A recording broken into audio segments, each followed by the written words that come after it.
We wanted a design that was clear and simple, and that people would intuitively understand. So we imagined, what if pixels didn't just have color, but also depth? What if there was an intelligent material that was as simple as paper, but could transform and change shape in response to touch? And this led us to a way of thinking that we call material design. In the real world, every small change in position and depth creates subtle but important changes in lighting and shadows. So as part of the L preview, we'll now allow app developers to specify an elevation value for any UI surface. And the framework will render it in correct perspective with virtual light sources and real-time shadows.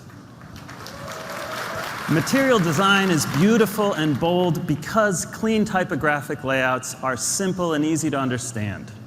Your content is the focus. So the L preview will allow app developers to easily colorize all framework elements in your app to match the theme to your brand. So you're probably wondering how this looks like in practice. We're going to give you a sneak peek at one of our familiar Google applications in the new material design. Here you can see step by step how we update the design. The typography, the grid changes, and finally the surfaces and bold colors. And a few small changes make a really big difference. Let's have a look at an app we're all familiar with, which is the phone dialer. Thanks, Marcelo. OK, so the first thing you'll notice when you fire up the phone dialer are those bold material colors and shadows. And you'll see the ripple touch effect as I touch each of these tabs, and you get a more subtle material touch effect on the recent calls. You'll see that the dialer button has its elevation set, so it's floating above the UI. And as I tap it, you get these really nice, delightful animations. In L, we give you instant interactive access to notifications right from the lock screen. So now you can read, open, and dismiss in seconds.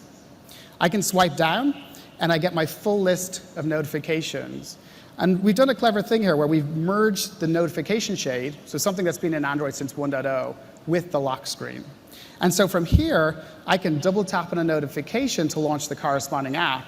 Or if there's something I don't need, I can just dismiss with a single swipe.